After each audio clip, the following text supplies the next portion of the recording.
What's going on, Pizza fam? Welcome back to the Pizza King podcast. I'm your host, Tyrell Reed, and this episode is a special one, right? This is one of those episodes that reminds me why I love the pizza business, and I think you'll love the conversation and you'll understand. Today, I sat down with John Gristina, owner of Pizza Fenice in Pelham, New York. He grew up around pizza in the Bronx, but like a lot of us, he tried to fight that thing that was already in him, right? He wanted to be away from it. He worked in the business as a kid, stepped away, came back, opened shops, went through a tough partnership, walked away from that, and for 13 years stayed out of the game, but eventually found his way back. And the name of his shop tells that exact story, right? Pizza Fenice means Phoenix in Italian. That matters because John's story is all about starting over, right? It's about losing your way, rebuilding your life, and coming back to the thing that clears your head. And that's on the pizza table for him. We talked about his journey from the Bronx to Pelham and why he bought the little dirty dog on the block. He called it a dirty dog pizzeria. He rebuilt that shop with simple ingredients and some really big and bold ideas. And we talked about why dough is still the first and last thing that matters on a pizza. We also got into competition and how he started and where he's at. We talked about some of his wild menu ideas, even Captain Crunch on chicken fingers and the green apple dessert pizza, and the part of the business that keeps pulling certain people back in, even when it makes no sense on paper, right? What I appreciated the most about John is his honesty. He didn't really try to make his journey sound clean. He didn't try to make it sound glamorous. He talked about his mistakes. He talked about the hard lessons that he learned. He talked about the seasons of fear. He talked about the peace that came later. He talked about the reason why pizza really still meant something to him and what he did in the face of that. This is a conversation for anyone that's ever walked away from anything and, decided to make their way back to it and realize that you still have some unfinished business there. So I hope you enjoy it. This is my conversation with John Gristina of Pizza Fenice.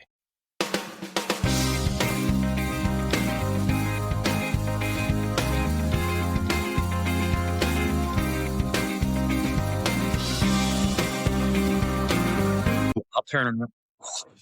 Who's John Gristina? Oh, Jesus. John Gristina, just a chubby Italian kid from the Bronx. Chubby mama's boy from the Bronx that grew out of his shell a little bit as he got older. Out of his shell and doing your thing. But you grew up in pizza, but you haven't always done pizza, right? Oh, I fought it. Why? And it's one of those things where you say, well, maybe you could go back, change your mind when you were a kid. I worked for my dad when I was a little kid, and that was tough. So I didn't want to do it because it's one thing when your boss yells at you. It's another when it's your dad and he'll tell you, pay attention or I'm going to smack you. And there's other people around. Yeah. And he wasn't really going to smack me, but it's just embarrassing. Yeah. I didn't want to work for him. And then I went to work, which he respected that I went and I got a job near my house at a pizza shop. So hold on, you left your dad's shop and went and worked? Yeah. I mean, I was like in 13, 14. I was 14, I think. And I went to work part-time at this place not too far from my house. And he was like, oh, okay, but you're going to work. You're not going to, no. So he was okay with that. As long as you put the work in, he encouraged it. Yeah, because it wasn't like I didn't want to work for him and I was going to sit around all day. I was doing something. So he kind of respected that. But then as I got older, it's like, that's a weird time, and especially growing up in the Bronx. I mean, everybody broke everybody's balls for the tiniest little thing. I was a smart kid, and my parents, of course, were always pushing me to use my brain or whatever.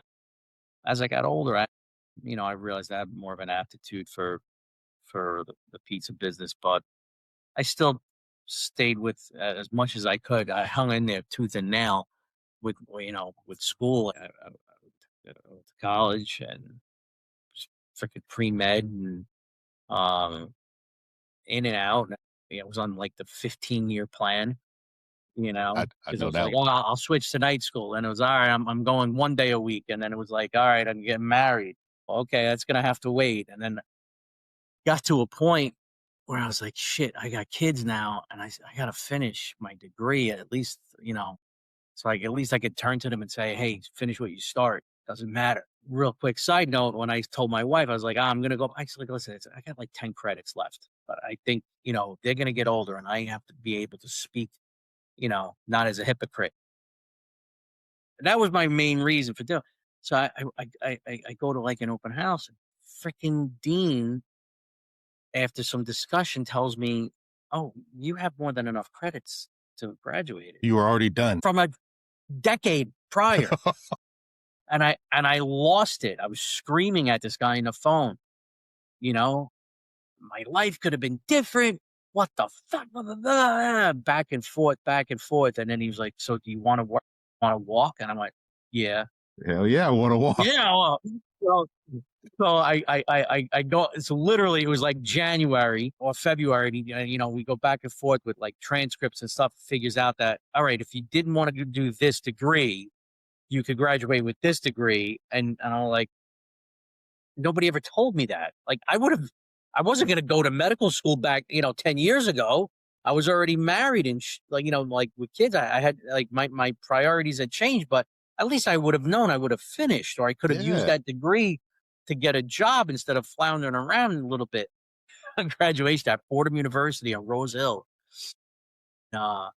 People, I'm with people that I'm like the oldest freaking person there. It's 2015, so I'm 41 years old, 40 years old, and I'm standing there all looking at me like, "Were you in?" I said, "Nope, I wasn't in anything. Nope, nope. You don't recognize me. You don't know me. I haven't seen any of you people. I wasn't in any of your classes. Trust me."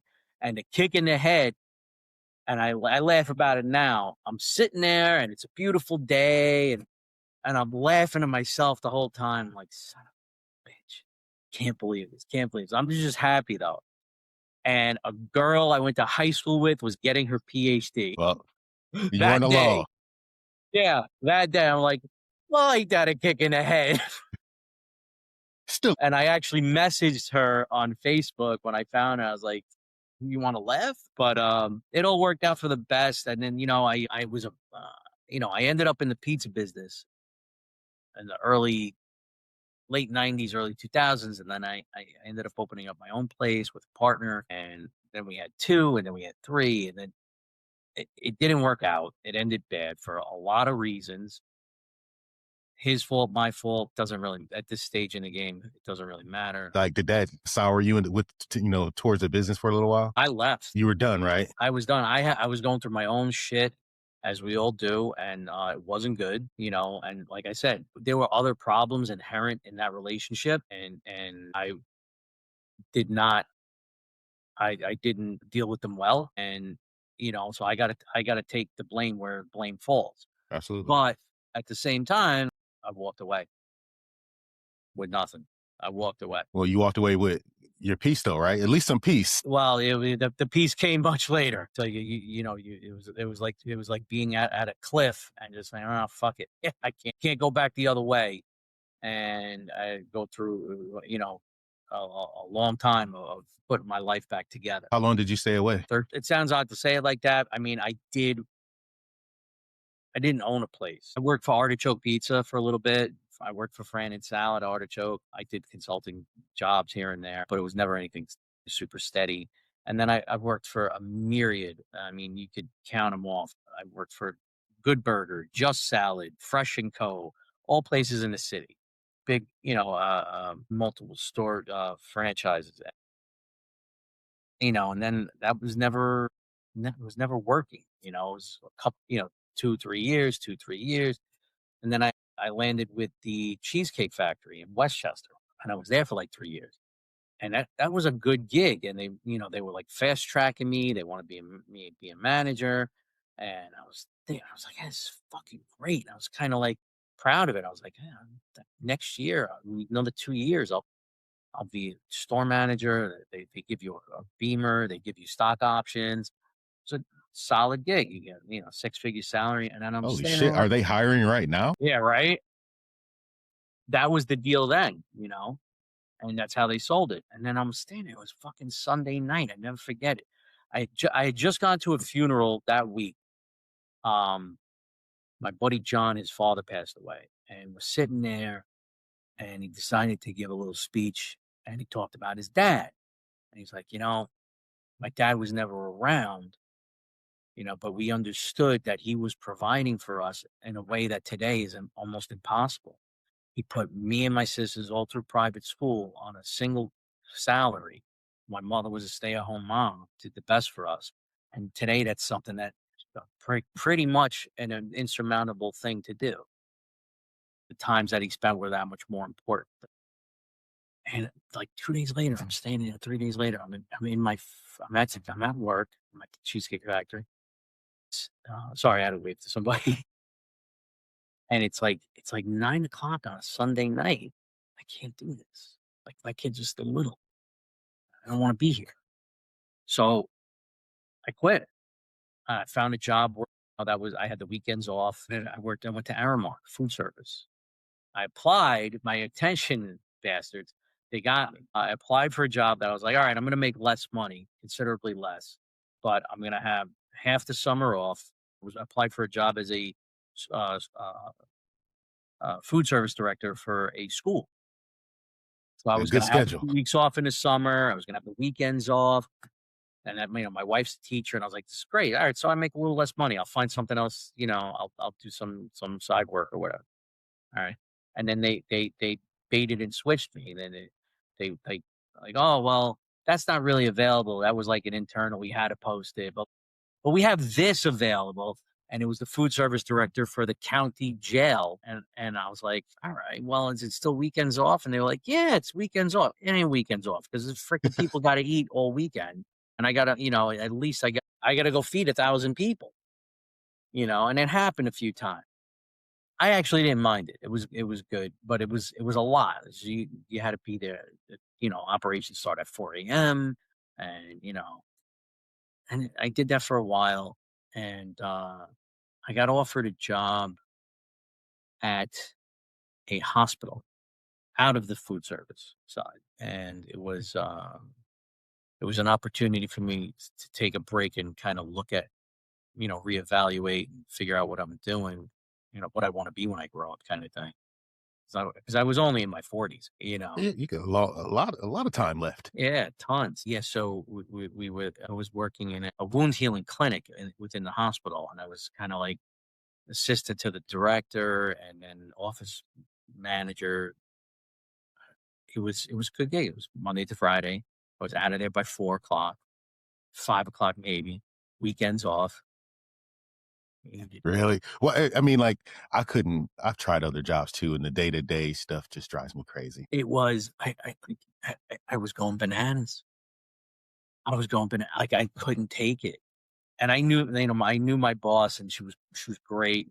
A couple of the people they were great. Couple were, but couldn't take it. And this was all around COVID. So I actually, because I was working there, I got the COVID vaccine the day after that lady got it on the news. Like You were, like, first in line? I was like the first group the next day. There were other groups ahead of me, but I was like the next day. I'm like they're dishing it out at the hospital. I worked at a hospital. We allowed to get it. That had to be the news from, at least for us, was that what was happening in New York was crazier than everywhere else. It. I mean, it was crazy in the sense that it was some shit you see on TV. Like everybody's wearing a mask. It was almost as if it was like everybody was waiting for it to get worse, Yeah. and it was bad. But when it didn't reach like movie proportions, where you know where people were dropping dead in the street, well, thank Yeah. God, well, that's when everything started to take a turn. Like, what are we doing here? Now let's get back to normal Right. And then for the love of God, well, none of us are back to normal. We're all messed up from that shit. still. Yeah. And then while I was there, I moved, and there was this pizza shop that was nearby, and noticed it wasn't open consistently. And I had a hunch, and I asked a friend of mine who's a realtor to go and talk to the owner, and he hadn't listed it yet, and he wanted to sell. And that's where I am. I bought the place. Took me 4 months to get up the nerve to tell my wife. That you were negotiating to buy a pizzeria? Yeah, yeah. So I had like, I figured I was like, I'll just put everything in place. I'll make sure I know where the money's coming from, and it's not gonna put us, in financial jeopardy. You know, and then I told her, it's something I got to do. I got to go back and I got to make sure because when you do something with a partner, sometimes you don't know if it's you, if it's them, if it's especially when you buy into a place, which is what I did, and it's all there. You're buying into a system, you know, and whether you agree with it or not, suddenly go scratch. This is already working. So I wanted to do things different. So funny thing, I turned to my wife and I had just bought the leg lamp from Christmas, and that was in the bay window of my house. It was quiet. She wasn't. I told my wife I'm doing this, and she's thinking and she's looking at me, and I was like, "Don't worry, I'm gonna take the lamp to the store." And she kind of broke the tension a little bit, and I was like, "Oh, it's gonna be cool. I'm gonna take the lamp away from the house." And Like, don't worry about anything else. yeah, it'll be all The right. lamps the lamp At the very least, the lamp will leave the house. Thank God, a little luck and some perseverance, and things have been going good. you took this on, so you went from a situation where you were kinda running somebody else's system to now you're gonna do your own thing, your own recipes, your own style. Was Yeah, that what were you? it should be, and I and it wasn't. It was scary in the sense, but it really wasn't. And I don't want to say I was afraid.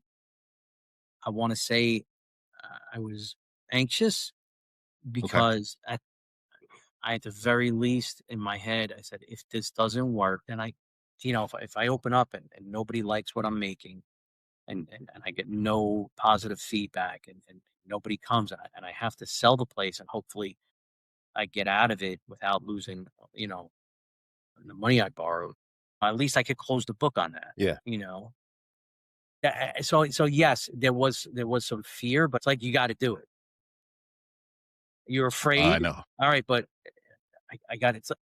Like when you're a kid and you finally decide that you don't want to be afraid of the dark anymore, and you're like, Just I got to do it. It's got to happen. It was more of wanting to figure out, do I have a reason to still want to do this, or should I just, is it just a cool hobby that I can have in my back pocket?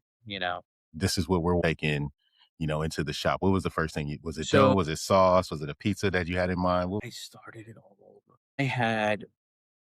I had done some consulting work, and I had written up these ridiculously. They were good too. I know the kid that was running this one place told me, he was like, "This is the best sauce I ever had. Came across the best pizza sauce." And I didn't use any of it. I was like, you know what? I had gone into this thing, and I was like, everywhere I went in like New York, the standard stuff it's always got like a huge, like, heavy cheese, heavy spices, not like hot spices, but like there's always a lot of garlic, a lot of oregano. You're not tasting anything except all the spices. So I kind of wanted to scale it back into, all right, where's the flavor coming from without all that stuff added. And I made a few things, and I really liked it, and very simple. And I spoke to a few people um, that I know that were still in the business, and they had changed the way they were doing things. And I just wanted to start from a good base. So I worked on dough and sauce a little bit, and to figure out, all right, what's the best flavor I can get that I like out of the simplest ingredients for this, without getting too crazy. Because you look at my menu, and somebody's gonna listen to this and look at my menu and go, "Oh, he's full of shit. Look at his menu." That being said, I've always felt like pizza's like a plate or a palette, of color. I have no problem making a pastrami Reuben pizza, like literally like an open faced sandwich. I have no problem. My favorite combination, and one that almost everybody loves, is I had one. I had competed with this and I liked it. I carried over, and that's the thing that got me like thinking, all right, we're gonna do things this way. I'm gonna develop this kind of pizzas and you know elaborate, but still, in my opinion, simple. So people think I have, and I do have rocks in my head, but people like John, you don't know simple. So this was like I call it a Sunday sausage. It's a cooked sausage, peppers and onions cooked on the stove. And then it's topped with a couple of things, and then I put a couple of sauces on after, and it's really is that kind of pizza to a different level. But as far as simplicity goes, if the crust is if your dough has no flavor, that's the first and the last thing you taste. That dough. The So first you're bite, the first thing that touches your tongue is the bottom of the pizza. The last thing when you're done is the crust. And if that has no flavor, and what's the point? I might as well serve it on a paper plate and you can eat it off a paper plate. very true. So starting with the dough, you making sure you have a good base. You redeveloped your sauce, even though you'd already created wonderful sauces for other folks. You said, no, we're just going to throw all that shit out. It's good, but it's not what we're doing here. And you made it, and you just started from scratch. Right. I mean, listen, we all borrow stuff from stuff we learned over the Yeah, years, yeah. you know? So I'm not going to sit here and blow smoke up someone's butt and say, oh, yeah, everything's 100% original. Thought it all up myself. Not true, because I've worked in this business a long time. So you pluck You pick up ideas, things here and there. Yeah. I know there were a few times like told a guy that I used to work for, and I said, hey, listen, just so you know, this might sound like your pizza. He's like, I don't give a shit about that. I just hope you do well, blah, blah, blah. He's like, I don't want you to think. And then another friend of mine, I was at his shop. Three guys they all make pizza. They all kind of egged me on to get back into the business. And then why aren't you should be doing this again? Well, and another guy I know, another two guys that go by their shop, I'll talk out some ideas or go with my hand. He's like, you work like you missed this kind of thing. So one guy, I'm in his place. My friend owns Bocce in Montrose, and I said, "What the hell is that?" He's like, "Oh man, it's like those are chicken fingers coated in Captain Crunch." What? Exactly. So I picked one up, I ate it, I looked at him, and I was there to tell him that I had decided I was doing this again. I said, just so you know, I'm fucking stealing this. And I'm not joking. I'm 100% like I just watched you make it. I'm making those. I'm putting them. So he was like, "Go ahead. I don't care." So 100% ripped off directly from him. It's You know, wild. Captain Crunch, yeah. chicken fingers. Oh, it's Wow. so freaking good, man. Whoa. So it destroys your fryer. I'm sure. But It looks like you poured sand in your fryer. It's I don't even want to get into it, because then I'll go try it and I'll kill my fryer. But suggestion: leave a pot of oil on the stove and do them on there. just do it in the pot. It sounds pretty wild. And I like crazy stuff like that. Take some Captain Crunch.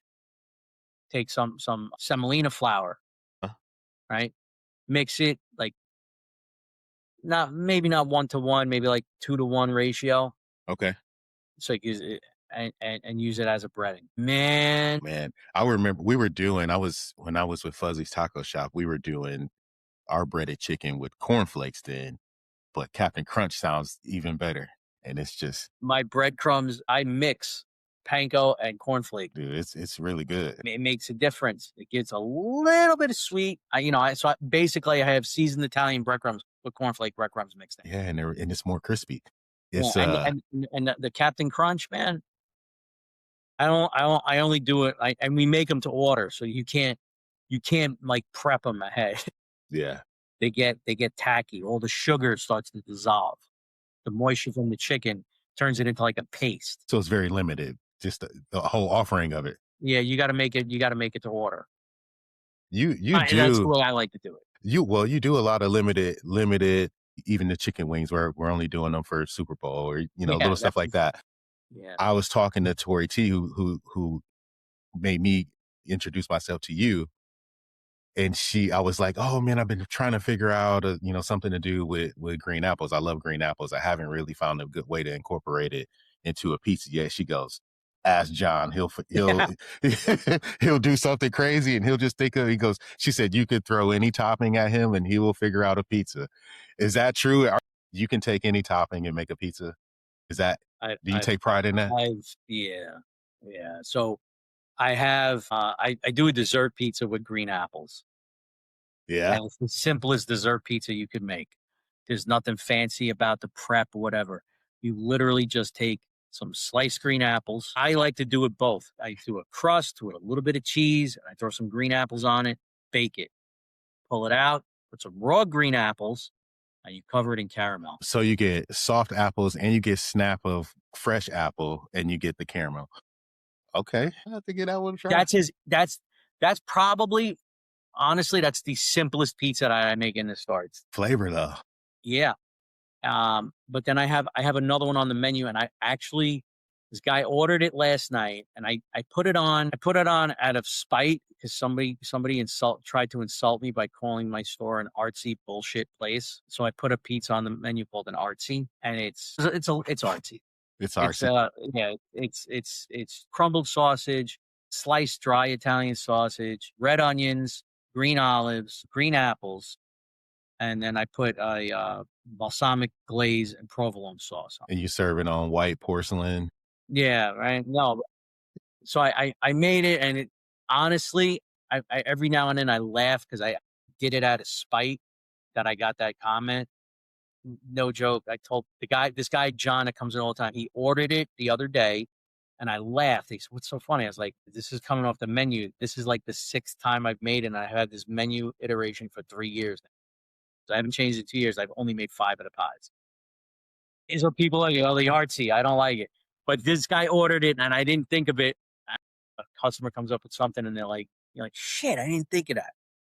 He ordered it on a Detroit, and it looked and smelled so much better than the version that I had made. And it was the same stuff. It was just on a Detroit because you get that, it cooks longer. Yeah. You You get know, more caramelization. yeah.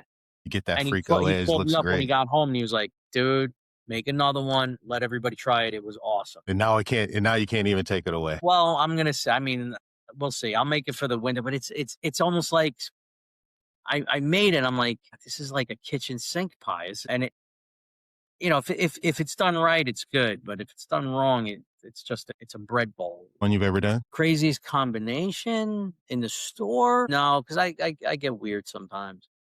Like I did a lamb chop pizza for Easter. All that. It wasn't, well, yeah, it wasn't lamb chops. It was Lego lamb, and it was good. Like, because I made like a pan. I remember looking at it like this got to be like $100 pizza. Yeah, there's no way. Like I can't ever make that again. Like I made it and I sold it, and as I'm selling, like, well, there's $2 I lost. There's another $2 I lost because I was just telling people, yeah, well, I was charging $8, and when I finished it, I was like, that's like a $10 slice of pizza. It was a lot involved. Like Yeah. it was roasted fennel, and then like seasoned um rosemary frico crumbled up. Time and money into that one. Yeah, it took me freaking 2 hours to make that, and I don't mind doing it. I kind of like doing stuff like that around the holidays because it's a limited time, it's a limited amount. When it's something like that, I never feel bad about it. I do feel bad about it, but I don't lose sleep over going, hey, sorry, I don't have it right now. You want it?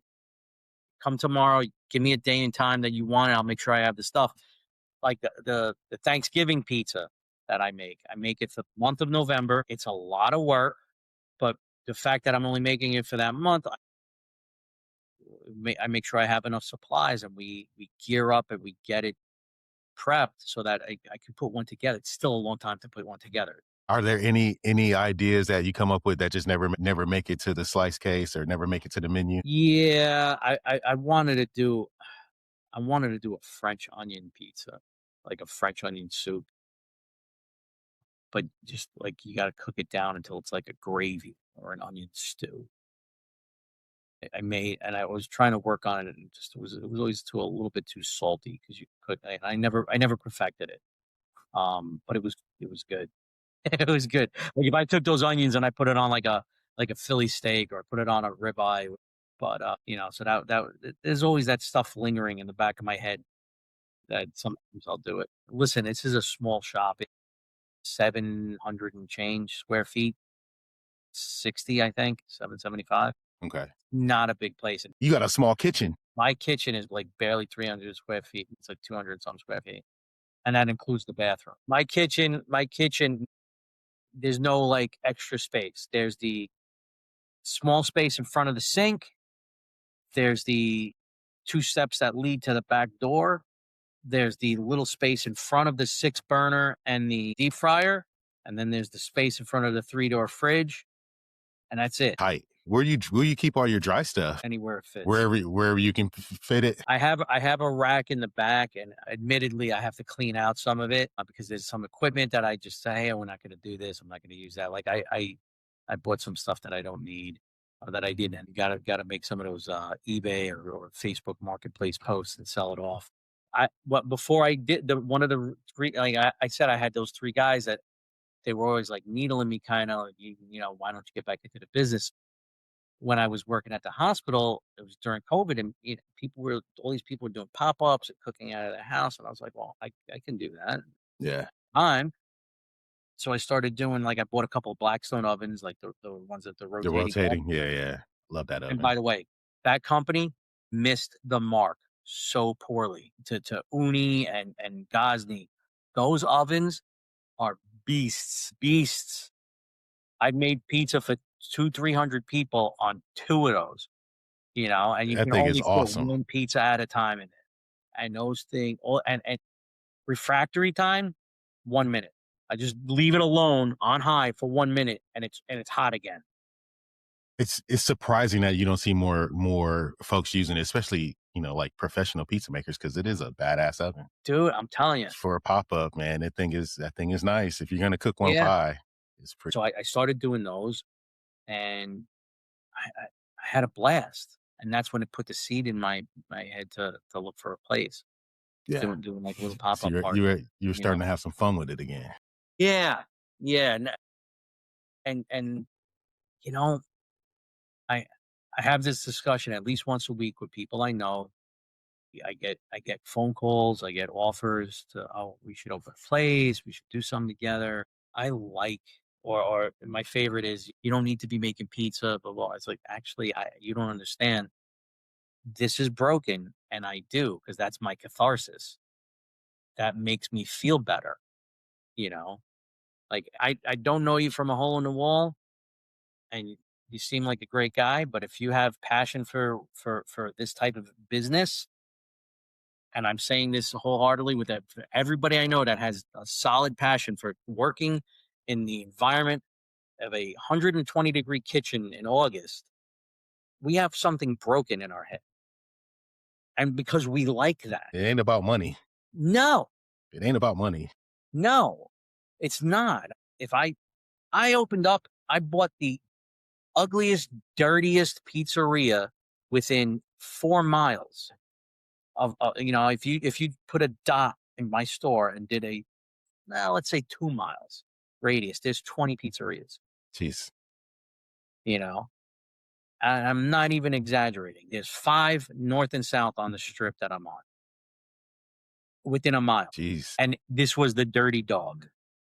So, and you said, I'm taking it. I figured I could, you know, literally, I said, oh, this place needs a bath.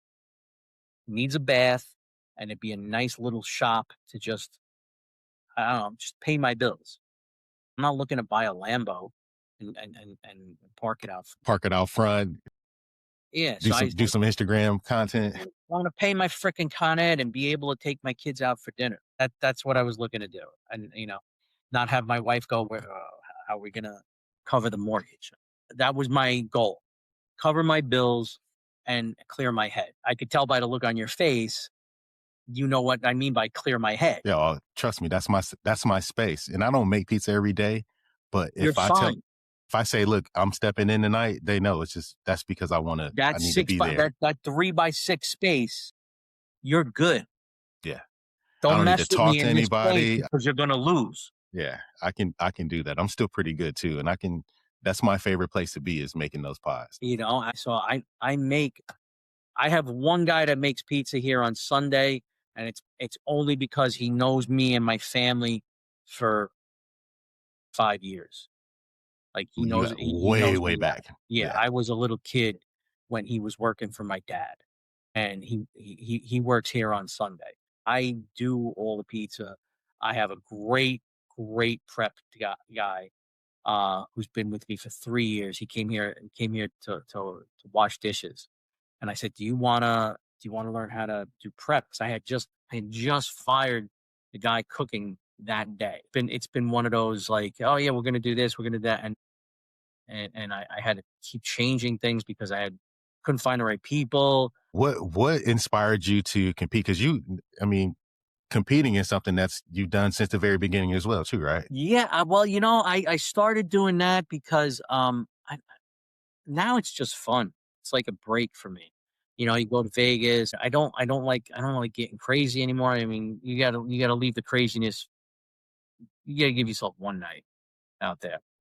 You gotta have one night where you go, oh, I should have just went home.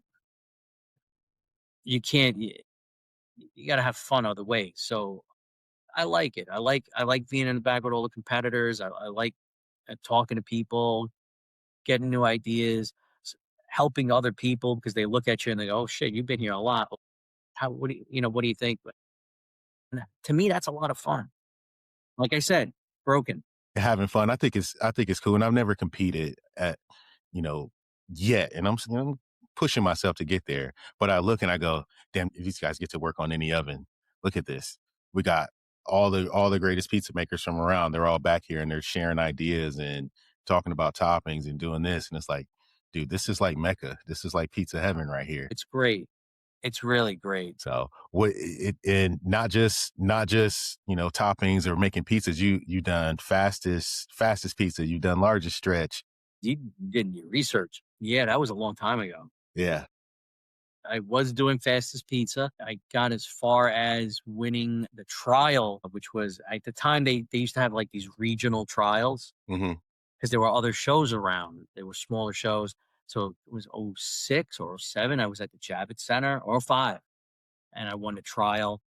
And then you got to go to Vegas and in the finals. And Yeah. had a little bit too much of a good time. I was not in the best state of mind when I went You through. gotta get your head in the game.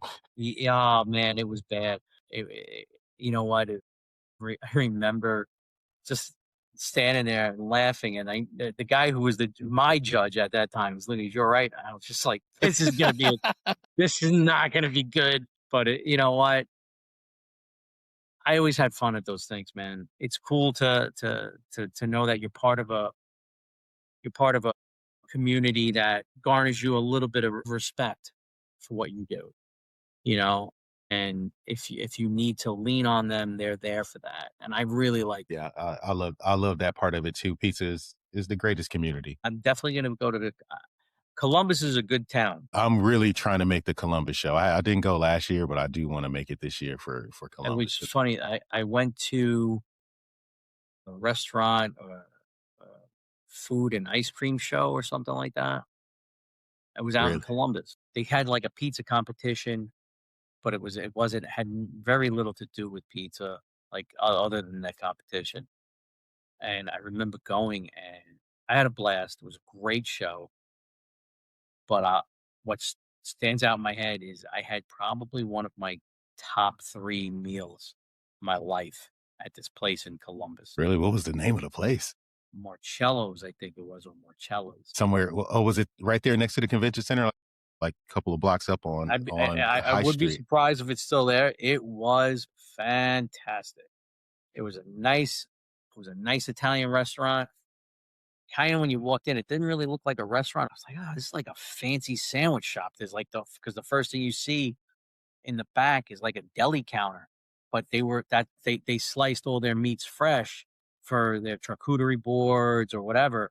They sliced it right there, and you could see it on display. And but it was really really nice. Yeah. Oh yeah, I know it's still there too. Yeah. I never forget. It was a lamb ossobuco with a white bean ragu. That sounds like really expensive. I don't remember. I think somebody picked up the tab on that one, but I just remember they sat it down in front of me. I was like, "This was a nice meal." I don't remember one conversation. I just remember saying, "John, you're real quiet." And all from the It was delicious. really. Remember it to this day. I actually stole the menu. I have the menu in my house. All right. Well, if we both make it to Columbus, let's meet there and I'd love to do that, man. get a meal. I spend some more time with you, John. This has been really fun. Tell the folks where they can.